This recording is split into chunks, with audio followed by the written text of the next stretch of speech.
So let's set up the scenario here. First off, IMSA racing presents unique opportunities and challenges such as multiple drivers sharing the car within the framework of a race. So that's just for starters. Two, the situation with this team is a little bit different because Pat is not exactly the tallest guy in the paddock, while Jorg literally is the tallest guy in the paddock. So if you get out the measuring tape, I think Pat's about 5'8", Jorg about 6'4". So it's not easy to get these two guys to share the same car within any race. But now you throw into the mix that the seat adjuster has now broken inside of the car, and you have this situation going on where the seat is literally sliding back and forth inside the car. So every time Pat is putting on the brakes, he's sliding forward in the car.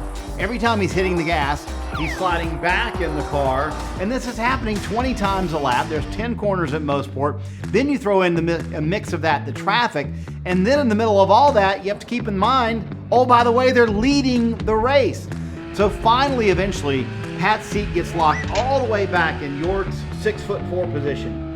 Pat can barely reach the pedals. He's trying to keep the lead of the race, trying to reach the pedals, trying to see the gauges. All of this is going on at the same exact time, and he can't come in to get it fixed because they're going to win the race. So you can just picture Pat barely being able to see the gauges, barely being able to see over the wheel, trying to win the race, which they wind up doing. One of the most impressive drives I've ever seen in IMSA. I think Pat said it was the most impressive stint he ever had in his career. You know, these IMSA drivers do so much. They drive in the rain, they drive in all kinds of conditions, but that might have been the most impressive drive I've ever seen.